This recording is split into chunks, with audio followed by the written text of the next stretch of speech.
Good morning. My name is Tom Sheehan, and I'm the Service Associate this morning. We want to welcome everyone to the First Unitarian Church of Toledo. We would like to especially welcome any visitors, as well as those who are watching on YouTube. In Unitarian Universalism, whoever you are, wherever you come from, whomever you love, we welcome you. All those of goodwill are welcome here. Visitors, you can fill out, you'll see in the pews in front of you, a lot of stuff. You can take any of it. You can fill out the little yellow card if you're interested in more contact with us. This will permit you to get the weekly email FYI newsletter, which will keep you informed about what's going on. And everybody, please silence your cell phones.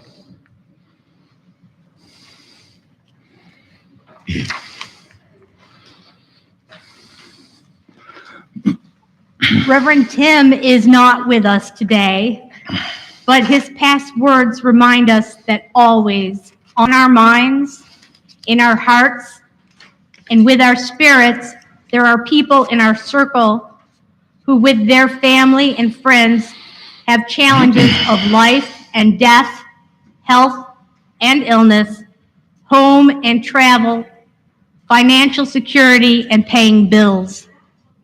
There are also new lives born and many other joys and celebrations to be had. May we be compassionate to all, as we don't know what other people are going through. So treat one another well, giving dignity and compassion.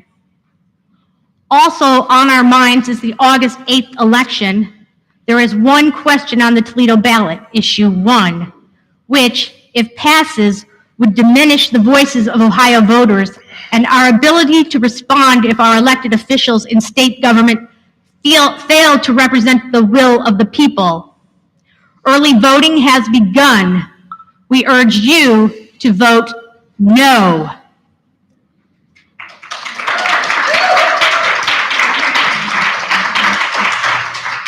On a personal note, I ask you to send good wishes and vibes to my father, a longtime Unitarian Universalist who will be undergoing a medical procedure on Tuesday.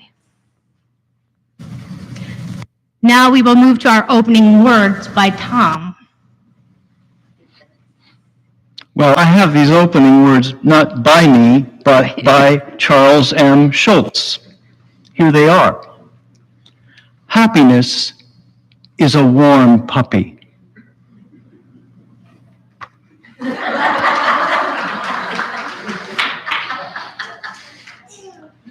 Now, as our tradition, we shall light the chalice.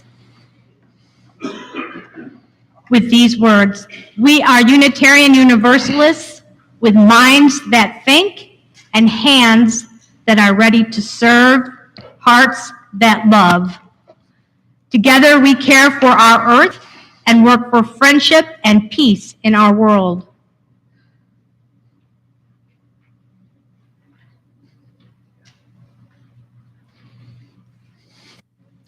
Please join me in reciting our covenant. The words can be seen on the screen or found in your order of service. Love is the doctrine of this church. The quest for truth is its sacrament, and service is its prayer. This is our great covenant, to dwell together in peace, to seek the truth in love, and to help one another. We will now do our opening hymn. Please join in singing hymn number 318, "We Would Be One." I invite you to stand as you are willing and able.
You sound so beautiful.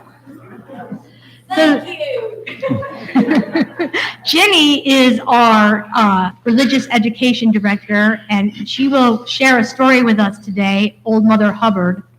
The rhyme is credited to Sarah Catherine Martin, who did the illustrations here in 1801. It's not clear she actually wrote all the words, but certainly she adapted them for this version. Old Mother Hubbard goes out of her way to indulge her dog, who likes to play tricks on her. He plays dead and shows his cleverness by anticipating what his mistress has brought on her return. He greets beer, the kind you drink, not the animal, by sitting ready at the table. He receives wine by exuberantly standing on his head, and who hasn't done that? When linen comes, he's spinning, and when stockings arrive, he is dressed already. He is a very clever dog playing tricks on his mistress. Good morning. Good morning, Jenny. Good morning.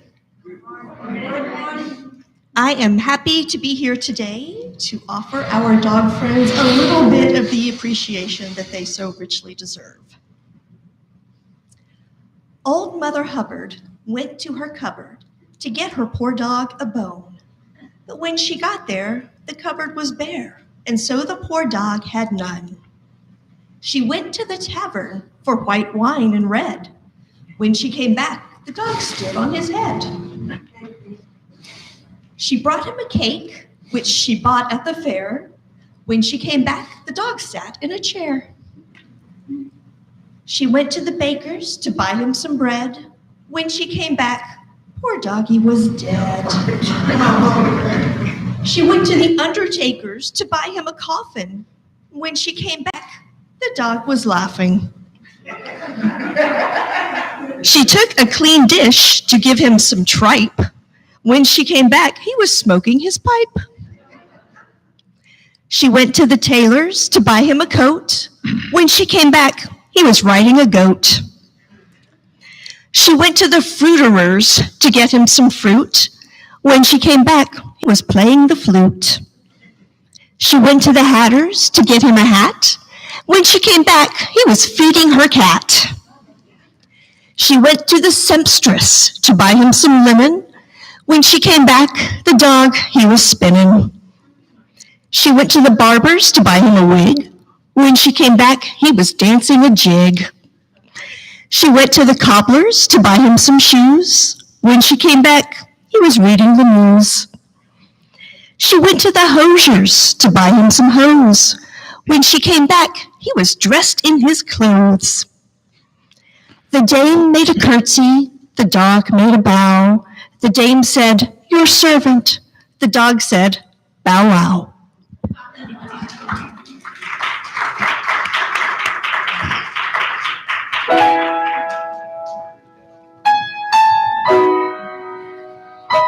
Any children who would like at this point can go to the religious education program, whether you're old and young at heart or just young.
Thank you, Jeffrey, for that beautiful centering music.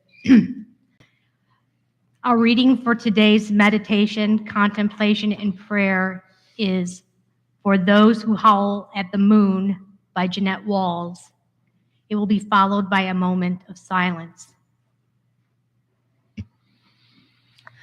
This is for those who howl at the moon. This is for those who sing the song of the wolves. This is for those that hear and heed the call, for the wild ones, the untamable, the unashamed. This is for the truth seekers, the wisdom speakers, those who can see. This is for those who know their want as holy, the ones who have learned to embody their own divinity and intimately know their connection to all things. This is for the ones who speak straight and clear and true, who court the shadows and dance with the muse, who seduce, who stake claim, who look you straight in the eye without wavering, the ones who know exactly what they are worth. This is for the ones who speak their truth and wrote the terms of their own existence, the ones who lay claim to the wilderness, who beg, who burn, who ache, who bleed. This is for the ones who speak incantation and trust the gut wisdom and the red-hot blood that pours in their veins. This is for those who are called relentless, who are labeled too much, who are called the names they have called women like us since the beginning of time: witch, enchantress, sorceress, who are shunned, who are shamed, and who are burned. This is for those who have burned so many times, they no longer fear the fire. This is for those who have learned to rise, pushed against the wall, do not for the mountain, for the forest, sea. This is for those who need freedom like most need air, for the ones whose hearts sing far off train whistle lonely, who crave the edge and the burn of the needle, of the knife, of the sweet hit of what tastes like craving, who like to dance at the edge where danger lives. This is for those who honor their intuition and the ancestors and the wisdom that lives on the wind. This is for those with appetite, those who refuse to be satisfied with less than whole, the ones with cravings that lead them to hunt and prowl and ask and know. This is for the insatiable. This is for the ones who raise their young as warriors on a path of truth, who are tied to tribal wisdom, who honor the pack but do not bend its will. This is for those that hear the rhythm of the earth snare steady in their bones. This is for those who light the candles, who call the ancients, who speak in wild whisper under the light of the blood-red hunter's moon. This is for the ones who own their fierce and bite their hunger. This is for the seduced becoming seductress, for the hunted claiming her place as a hunted, for those that have thought long and hard for agency and ownership and who have refused all the rest, for those who have crossed the killing fields to get where they are, for the ones that bring you to your knees with just a touch, for those who know their power, who honor their truth, who give voice to their desire, for those who cannot be contained, who must live uncaged, who will never be subdued. This is for the ones who howl at the moon. This is for you. This is how I honor you. I invite you to join in a minute of silence.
I have this reading by Lawrence Ferlinghetti. Dog. The dog trots free in the street and sees reality, and the things he sees are bigger than himself, and the things he sees are his reality: drunks in doorways, moons on trees. The dog trots freely through the street, and the things he sees are smaller than himself: fish on newsprint, ants in holes, chickens in Chinatown windows, their heads a block away. The dog trots freely in the street, and the things he smells smell something like himself. The dog trots freely in the street, past puddles and babies, cats and cigars, pool rooms and policemen. He doesn't hate cops. He merely has no use for them. And he goes past them and past the dead cows hung up whole in front of the San Francisco meat market. He would rather eat a tender cow than a tough policeman, though either might do. And he goes past the Romeo Ravioli factory and past Coit's Tower and past Congressman Doyle. He is afraid of Coit's Tower, but he's not afraid of Congressman Doyle, although what he hears is very discouraging, very depressing, very absurd to a sad young dog like himself, to a serious dog like himself. But he has his own free world to live in, his own fleas to eat. He will not be muzzled. Congressman Doyle is just another fire hydrant to him. The dog trots freely in the street and has his own dog's life to live and to think about and to reflect upon, touching and tasting and testing everything, investigating everything without benefit of perjury, a real realist with a real tale to tell, and a real tale to tell it with.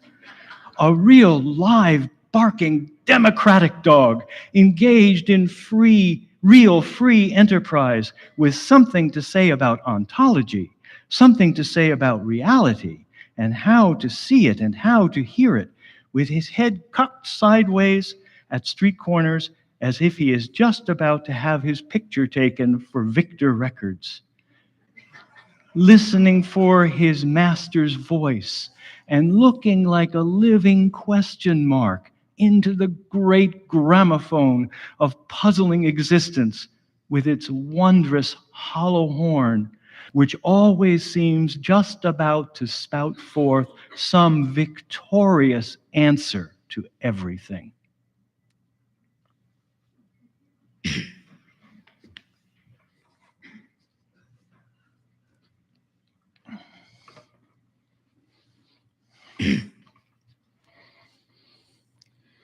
Thank you all for coming and watching at home. Makes my heart so happy to see so many of you here. Today, I am going to talk about dogs. And boy, was my cat, Wiki, pissed off when I told him that dogs were going to be the topic of this sermon. He is a black cat, and he is the spawn of the devil, and he hissed at me and threatened to suck out my breath while I was asleep. But right now, at least, He still depends on me to open the cans of his favorite fancy feast, salmon flavored, so I think I'm okay. Christopher Buse, minister of the Tennessee Valley UU Church in Knoxville, Tennessee, noted that in the Unitarian Universalist Church, we find inspiration from many different sources. He told the following joke. What's the difference between cats and dogs? Dogs look at people and say, they feed us, they give us shelter, they take care of our every need. People must be gods. Cats look at people and say, they feed us, they give us shelter, they take care of our every need. Cats are gods. Pew said that he was not sure if this joke gives us any real insight into the way that cats or dogs think. However, he said the joke did remind him of a comment made by the Reverend Thomas Starr King, who served as both a Unitarian and a Universalist minister in the 19th century. Unitarians and Universalists were two separate denominations at the time, and King was asked to describe the differences between them. His answer, Universalists believe that God is too good to damn them to hell forever. Unitarians believe they are too good to be damned. Thus, Bruce Buse concludes, we might say that Unitarians are cats and Universalists are dogs. I have always loved dogs. Not everybody loves dogs. That's okay. Some cultures are less enthralled with dogs and have noted the American obsession with dogs. But for me, dogs have been a source of wonder and spiritual inspiration. Our choir director, Jeffrey, asked me what the point of this sermon was going to be so he could find some appropriate music. What message did I want folks to take home? Now, I'll admit, I hadn't really given thought much about this detail of the sermon at the time, but I'm going to stick by what I told him. Dogs are cool. I'll also add that our shared love of dogs helps us to forge a sense of community and allows us to see our humanness from another perspective. Anyone who is my Facebook friend, and you're all welcome to friend me, knows that I am somewhat obsessed with my dog Paris, a pug Shih Tzu mix, the cutest dog ever in the entire history of the entire world. I post a lot of pictures on Facebook. I especially like posting pictures of Paris in trees, as you can see from the order of service. And since this is a church, I will make a confession, a shocking confession.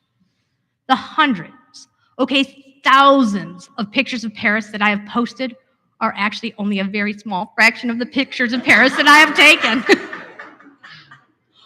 One time I ran into a family friend that I hadn't seen in a while, and she asked if I had a recent picture of my son Isaac. She could see. Of course, I said, let me pull one up on my phone. I went to the photo gallery, and a bunch of pictures of my dog appeared. I scrolled down. I scrolled down. I scrolled down. I kept scrolling. After literally 5 minutes of scrolling through dog pictures, it seemed like an hour, I finally got to a photo of my son, which I then sheepishly showed her. It is pretty much undisputed, too, by those who have met both of us that Paris is my soulmate. We are like twins. We both have shaggy hair that is increasingly gray. We're both short with Napoleon complexes, believing that we can and should take on dogs or tailgaters and speeders on I-75 twice our size, snarling and growling at those we feel pose a threat without regard to our own safety. Paris and I both like to take long naps, and we both loudly snore and snort when we're sleeping, much to the dismay of my husband, Joe. Also, we have short, squat legs, so we walk at the same slow pace. Nevertheless, we both love to take strolls, especially in Toledo's amazing system of metro parks. When Paris and I walk, we seldom stick to one trail. Rather, we frequently switch from one path to another, meandering through the park, tracking interesting scents and chasing the occasional squirrel. Often we get a bit lost and confused, kind of like what happens when I'm asked to give a speech or sermon. That said, today I'd like to take you all on a metaphorical walk with a dog. I promise to do my best to try not to get us too lost or too confused as we wander together, investigating the love and service that dogs give us. Remember, love is the doctrine of our church, and service is our prayer. And of course, the seventh principle of Unitarian Universalism is respect for the interdependent web of all existence of which we are a part. Fun fact, of all the species on Earth, dogs are the most diverse. That's species, not order or family or whatever, but species. They're the most diverse. One thing I have observed is that Unitarian Universalists are dog people. Maybe that is because we value diversity. Here in our congregation, we have many dog lovers. Walter and Julia also have a dog named Paris. What are the odds of that? We have folks in our church who have rescued multiple older or abandoned dogs, including Reverend Tim and Jewel, Phyllis, Carla, Cindy and Sue, Eva, Luann, and Melanie, to name a few. If you're interested in taking a rescue dog into your home, talk to Luann. I'm sure she can tell you what's involved and get you hooked up.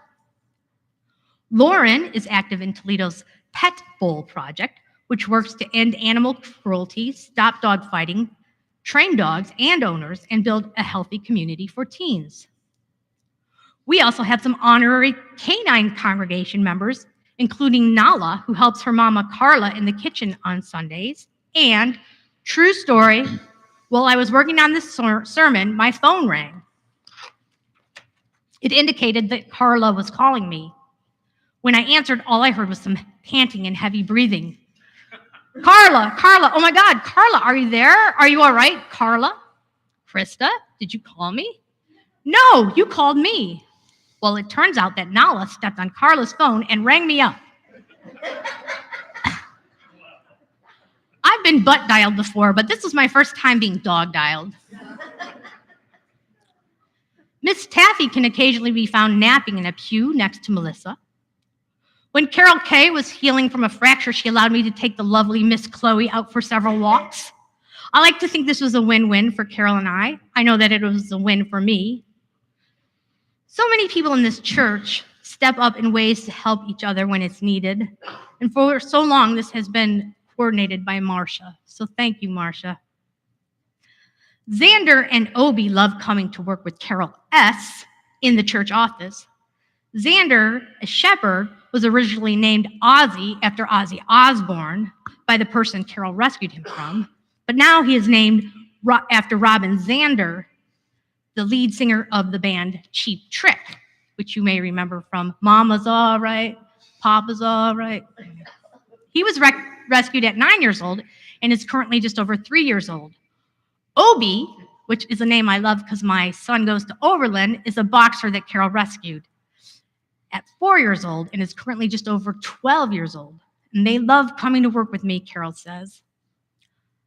I saw on Facebook yesterday that Teresa, who will be giving the sermon next week, recently welcomed a new rescue into her home to be a friend to her other rescue, Ava. My Paris is not a rescue dog. We got her from a pet store in Sylvania. Although when I stop and think about it, maybe she is a rescue dog, in the sense that she has certainly rescued me in many ways. Just cuddling Paris and getting lots of doggy kisses has brightened my mood on more than one occasion. And our walks literally, I think, kept me sane during the pandemic. Well, as sane as I ever am. When Susan heard that I was going to be speaking about dogs, she told me that her dog's love has been a blessing, helping her with her grief over the loss of Bernie. If nothing else, dogs will insist that we get up, feed them, and go for a walk, even if we'd rather stay in bed. Our church has adapted a ritual blessing of the animals, which is scheduled to take place again in the fall on October 1st. Reverend Tim just texted me this morning. Tell them the blessing of the animals is October 1st. Okay, check. But another confession, the second confession, I'm embarrassed to say that at the last blessing of the animals, Paris lunged at Luann's dog, and I had to explain to Paris that she was not acting in a manner that would help build a beloved community, and she was quite possibly out of covenant. I have many memories of Unitarian dogs. If you'll indulge me, I'd like to start our walk with a dog down UU memory lane. In the late 1960s and early 1970s, my family belonged to Northwest Unitarian Universalist Church in Southfield, Michigan. The church owned a campground called Hadley Hills. We'd all pitch tents, and the kids and dogs ran wild from sunrise to sunset, including the Cox's dog, Snoopy. Chasing after Snoopy, I saw my first blue racer snake. I still hate snakes. I mean, I love them, but I hate them. In 1970, I know they're part of our interconnected web of life, so I do love them, but they make my heart race. Once I was holding a baby in a lake in Michigan. I was babysitting her, actually, and her two brothers and sisters were there, and a rattlesnake swam past us. And my reaction was to throw the baby into the water and run out. Fortunately, everyone's okay. They're all grown up, functioning adults. In 1971, our family was one of 3 Northwest Unitarian church families that purchased and split 15 wooded swampy acres in Milford, Michigan to build houses on. As a child, I thought this was a UU paradise. As a teen, I viewed it as some sort of UU hippie commune. As an adult, I see that was probably just a great opportunity to move from a rundown house in a rough neighborhood in the city and ultimately a good economic investment, and also as a UU hippie compound. Milford was a great place for dogs and kids to run wild too. Our dog then was a black and tan dachshund named Brunhilde.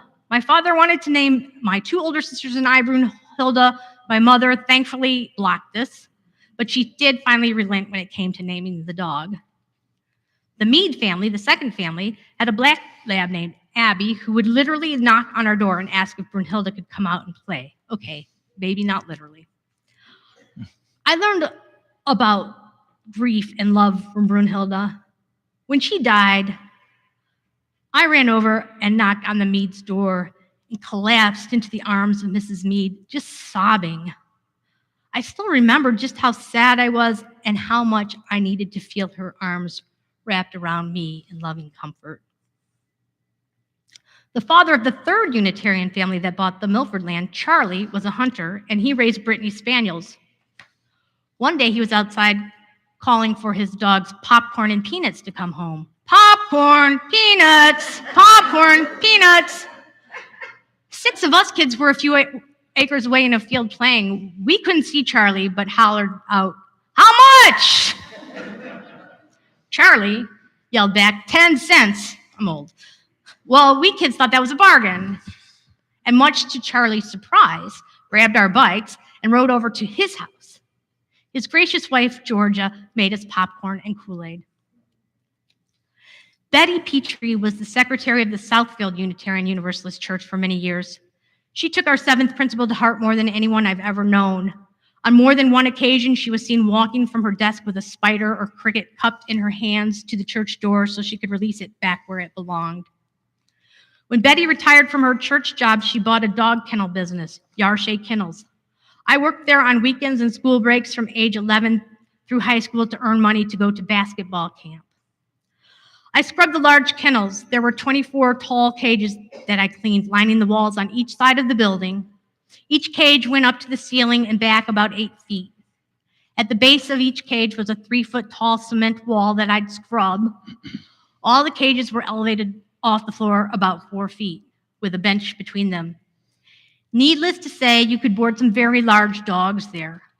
Dogs who also made some very large poops. There was a huge Great Dane named Spencer who often boarded there. Normally, dogs like me, but this dog hated me. Urgh.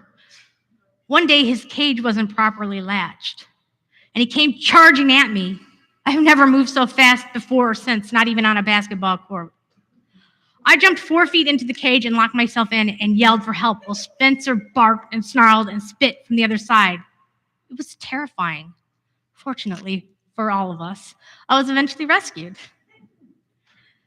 Spencer belonged to a man who drove a red Corvette convertible, obviously going through a midlife crisis. So maybe this whole incident says more about the man than it does me or the dog. Marilyn Monroe famously said, "Dogs never bite me, just humans." Despite that one incident, I loved working at the kennel, seeing all the different dogs, and I learned some important life lessons. Being on time, working hard, and Betty's husband Pete taught me to whistle, which is a very handy skill to have if you own a dog. It also prepared me well for changing diapers when I had my son. Been there, smelled that. Of course, not all dogs in our shire were Unitarian. The Westerdale's Irish Wolfhound was a Catholic. He was huge. I saw him clear a dining room table with one wag of his tail. Nobody was going to bother us kids at the school bus stop when Fergus was around.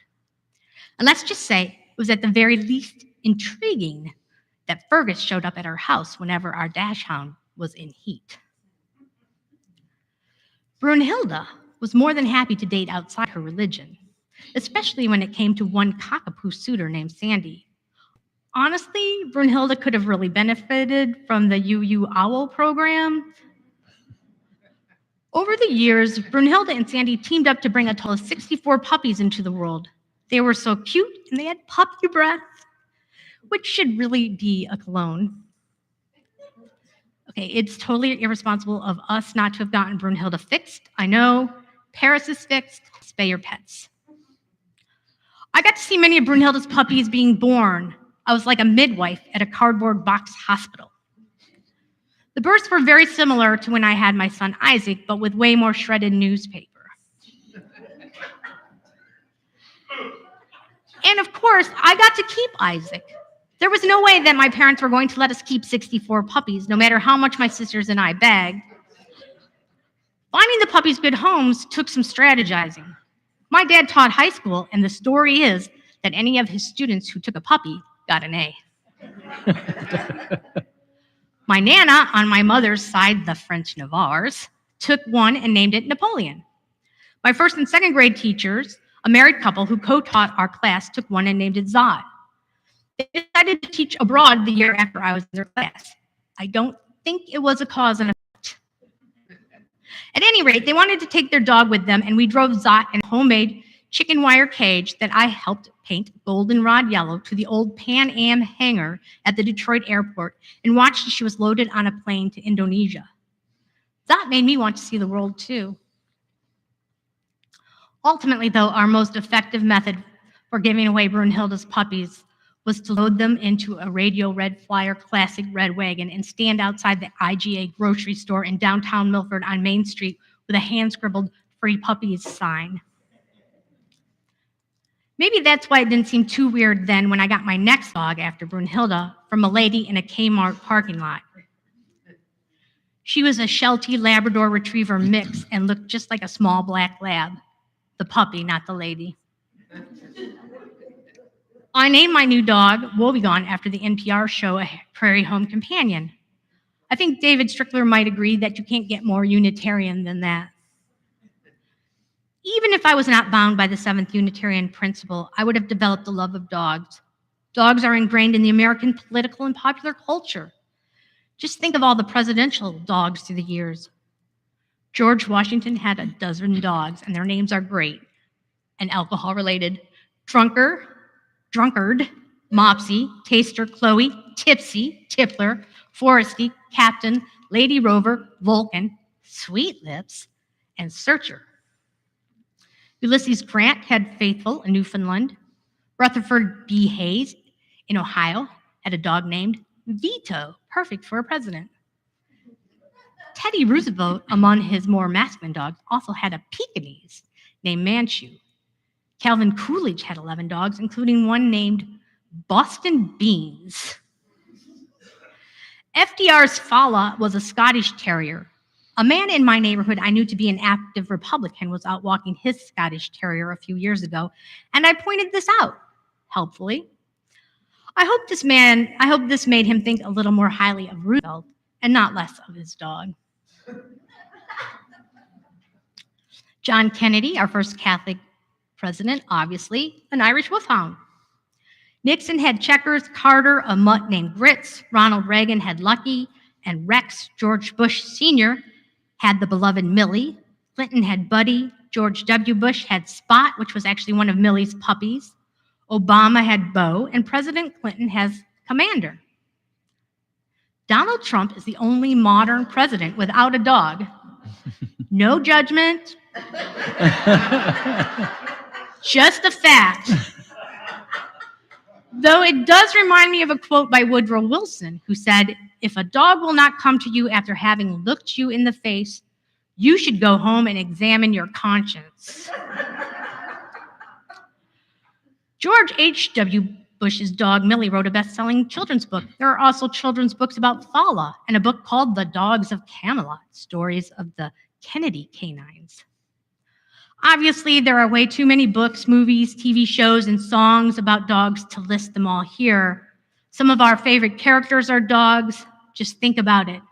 For me, Lassie, Snoopy, Old Yeller, Beethoven, Scooby-Dooby-Doo, Toto, Benji, Clifford the Big Red Dog, Petey and the Little Rascal with the circle around his eye, Rin Tin Tin, Eddie and Frasier, the dog from Up, Doug, which is actually spelled D-U-G, Sandy and Annie, Max and How the Grinch Stole Christmas, oh, that poor dog, Lady and the Tramp, Underdog and his girlfriend, Sweet Polly Purebred, Winn-Dixie, Buddy and Airbud, Charlie and Steinbuck's The Travels with Charlie, and every single dog in the mockumentary Best in Show, which you all need to watch if you haven't.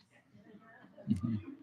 Skippy, screen name Asta, was a wire fox terrier who appeared in dozens of movies in the 1930s, including the Thin Man films. Newspapers across the nation ran headlines of his death in 1951. I remember sitting on the floor of my elementary school gym, holding hands with a boy after school, watching the Shaggy DA being projected onto a screen. And I remember arguing on the playground about which dog was cooler, Tiger from the Brady Bunch or Simone, the Partridge Family dog. I was Team Simone because I'm not a nerd. Dogs are mentioned in the Bible, but for the most part are not painted in a very favorable light. Though in the parable of Lazarus, Jesus tells of a rich man who would not help a sick beggar, unlike the dog who came by and licked the beggar's wounds to heal him. The New York Times reported that Pope Francis, while consoling a distraught little boy whose dog had died, told him, "Paradise is open to all God's creatures." The book Go, Dog, Go features a dog party in a tree. Paris likes this book. I liked reading it to my son's preschool class. Our language has so many dog idioms. For example, raining cats and dogs, hair of the dog and pony show, doggy bag, all bark and no bite, as sick as a dog, tail wagging the dog, in the doghouse, mean as a junkyard dog, barking up the wrong tree, and one all Detroit Lions fan know, underdog. And there's one which can apply to this sermon, a shaggy dog story, which is an idiom that refers to a story that can be funny, but usually ends up being ridiculously lengthy. I learned the other day in the video game Minecraft, you can have a pet dog, but you must first evolve the dog from being a wolf, domesticating it with treats and things like that. Paris likes this. She loves treats. Ooh, and this reminds me, if we can just quickly turn down the path of science, did you know that dogs have only about 1,700 taste buds compared to humans who have 9,000 on average? Dogs can still taste, though. Like us, they taste sweet, sour, salty, spicy, and bitter. But unlike us, they can also taste water. Also interesting, while dogs do have taste buds on their tongues, they also have taste buds on the roof of their mouths and in the back of their throat, which some have surmised is why they are able to inhale their food so quickly and still enjoy it. For dogs, their sense of smell determines much more what they taste than do taste buds. In fact, dogs tend to rely a great deal on their olfactory senses to experience the world. Pulitzer Prize winner Ed Young writes in his new book, An Immense World, that humans and dogs share the same smelling machinery, but, quote, dogs just have more of everything. A more extensive olfactory epithelium, dozens of more neurons in that epithelium, almost twice as many kinds of olfactory receptors, and a relatively larger olfactory bulb. And their hardware is packed off into a separate compartment, while ours is exposed to the main flow of air through our noses. This difference, he says, is crucial. When we humans breathe out through our noses, we expel bits of the smell. In contrast, the odorants that enter dogs' noses tend to stay there and get even stronger with each sniff. It's no wonder that Paris runs to the front door whenever the box of Zingerman's Cheese of the Month Club is delivered. In case you're wondering, she prefers the blues. And yes, she is spoiled. And no, she is not Lassie. If I fell down a well on the same day that the cheese truck arrived, I'd be completely out of luck. Paris is definitely not a service dog. I cannot begin to tell you how well trained and in awe of service dogs I am. Some of you may know that I used to work at the Sight Center of Northwest Ohio. I had the opportunity and pleasure to see some incredible working dogs in action. I was going to try to talk a bit about these amazing dogs and what the etiquette is when you see and meet one, but I am running out of time to give this topic the depth it needs and deserves, and I am not an expert on these dogs. I recommended to Judy, rather, that we invite some folks from the Sight Center or the Ability Center to come here soon and talk with us, and maybe do a broader community event with Judy's leadership under the new U-Face group now called Unitarian Action. I would love to help put something like this together. Perhaps you would too. As for my cat, he and I talked and we're good. I told him that today's topic made sense in the dog days of summer, and that I was certain that someone would give a sermon about a black cat closer to Halloween. Thank you. Now it'll be time for our offering.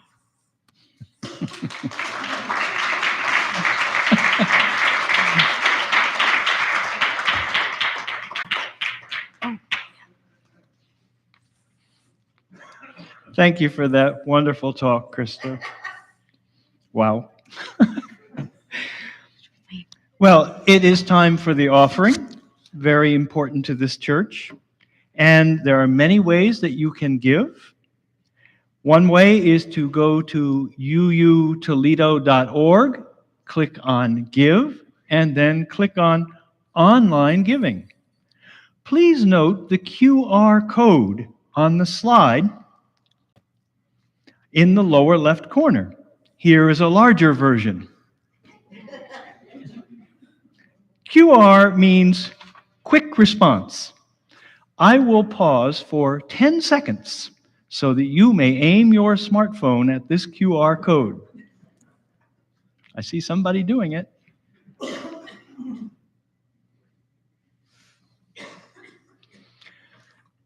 Or, if you prefer, you can write a check to First Unitarian Church, 3205 Glendale Avenue, at the address you see on the screen there, Toledo.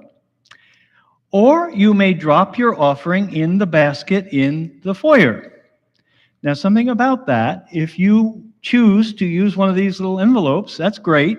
If you put a check in it that has all your ID information in it and you use the memo line, it really helps us money counters, those of us who actually count all the money.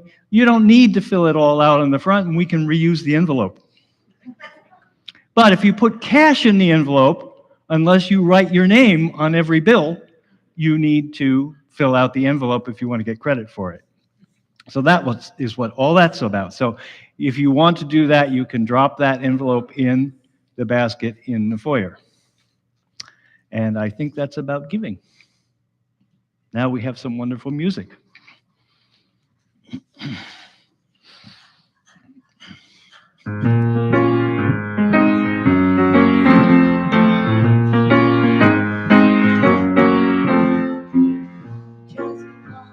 Dog, singing my song, struggling along. It's just me and my dog, catching some sun, we can't go wrong. My life was lonely and blue. Yeah, I was sad as a sailor. I was an angry one too. Then there was you, appeared and drove out entangled with youth and fear, and nerves jingled, jangled, vermouth and beer were getting me mangled up. But then I looked in your eyes, and I was no more a failure. You look so wacky and wise. And I said, Lord, I'm happy 'cause I'm just a walking my dog, singing my song, strolling along. It's just me and my dog, catching some sun. We can't go wrong, 'cause I don't care about your hating and your doubt, and I don't care what your politicians spout. If you need a companion, just get over to the pound and find yourself a hound and make that doggy proud, 'cause that's what it's all about. My life was tragic and sad. I was the archetypal loser. I was a pageant gone bad. Then there was you, appeared and wagging your tail in the cutest mime, and you was in jail. I said, woof, be mine, and you gave a wail, and then I was no longer alone, and I was no more a boozer. We'll make the happiest home. And I said, Lord, I'm happy 'cause I'm just a walking my dog, singing my song, strolling along. It's just me and my dog, catching some sun.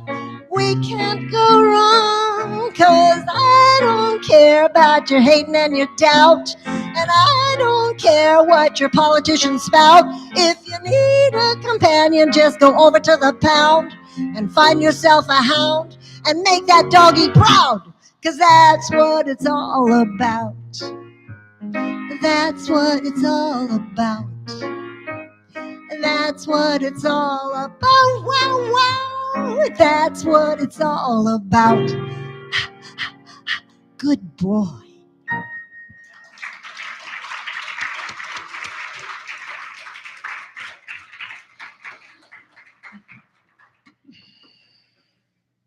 Thank you so much, Gretchen and Randy, the Richies.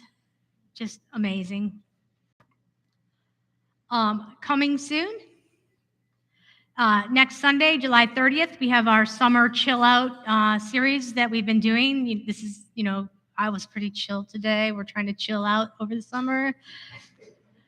Please join our discussion, our adult discussion group for coffee and conversation at 9:45. There won't be any presentation, but we're going to just kind of get to know each other better, strengthen our connections, and build our community of love.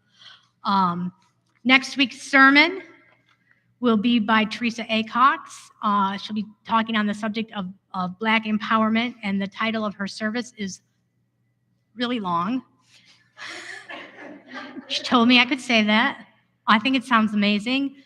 Perfectly Imperfect, Ourselves, Our UUA, or UUA's Black Empowerment Controversy History. And UUA is our umbrella organization to which our church belongs, just for those who are visiting to know that. And we have some other things coming up. Calendar, this is something you will want to do, even though it's several months from now. October 28, we will have folk singer Charlie King here at 7 p.m. That's a Saturday night, October 28. So keep that in mind. I have a little flyer. I'm sure you'll start seeing these on the table to take and publicize, but keep it in mind. And there are other announcements on the back of your order of service, or in the order of service, and a calendar on the back of the order of service. And then if you do subscribe to the email newsletter, which comes out every Thursday, the FYI, you'll get more information about what's coming up. Finally, all are invited to join us for coffee hour right down the hall. Visitors especially, come and mingle and chat and be part of our community. And now we have, Closing words. here are some closing words by Abraham Lincoln. I care not for a man's religion, whose dog and cat are not the better for it.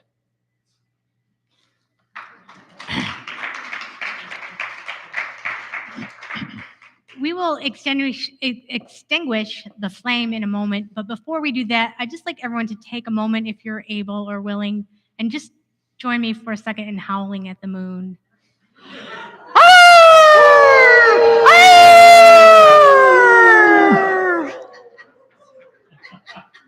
Thank you. We extinguish this flame, but not the light of truth, the warmth of community, or the fire of commitment. These we carry in our hearts until we are together again.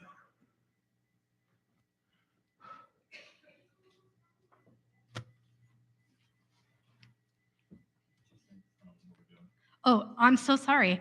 I didn't realize everyone was singing along. I thought it was just Jeffrey, because I always have to fake it because my voice is so bad. But we will be singing hymn number 414 as we leave this friendly place. The words are on the screen or in your hymnal, number 414.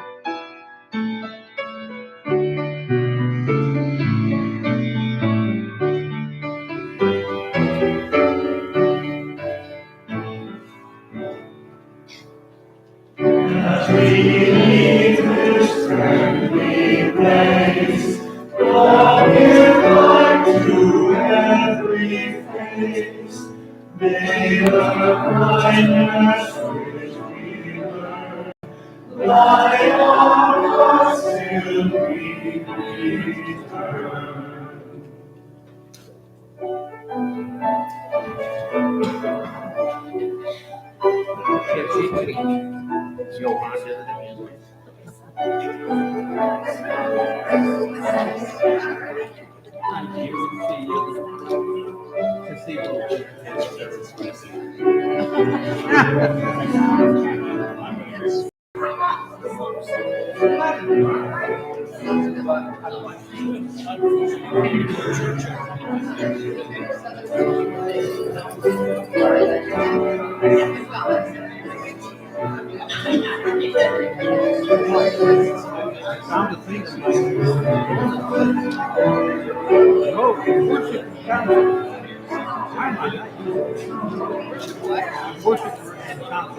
A mode to put it in. It's automatically silent. Oh, quite sure my phone.